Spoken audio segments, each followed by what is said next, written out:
Біреу бір жаққа бара жатқан жоқ па? Біз оған кедергі болған жоқпыз ба? Олай емес. Тони, неге болай істейсің? Қарсыласудың не керегі бар? Капитан, Ханем, мені тыңда. Сенің не білдіргеніңді айтайын ба? Саған қызық емес па? Сұрасаңшы. ал не білдіріппін? Сен бізді сатып кеттің. Және де ана жендетті жақтадың. Бұрын ол жауыз болды, ол қазір өзгерді. Сенің де соған көнгеніңді қалаймын, Тони. Стив, бұлай істеудің қажеті жоқ. Бәрін тоқтатайық. Қазір Тонидің айтқаны дұрыс болып тұр. Жарайды, бізге тағы бір адам керек. Балақай!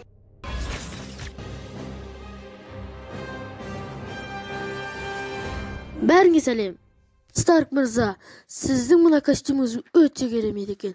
Айтарға сөзім жоқ. Тамаша. Болды, жетеді. Олай мақтаудың қажеті жоқ. О, Капитан Америка. Мен сіздің жанкүйеріңіз боламын. Болды, қойсаңшы. Кейін. Не болды? Сенің бұл жерде сөйлеуге хақың жоқ.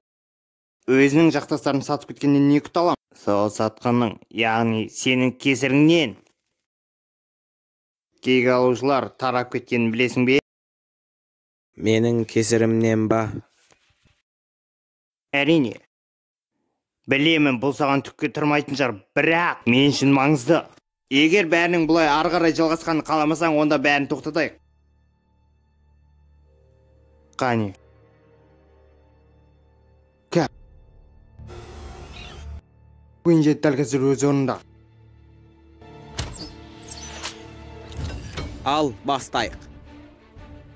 Не болып жат? Олар командасын жинапты. Міне сіздің қалғаныңыз, Капитан Америка. Мінекей.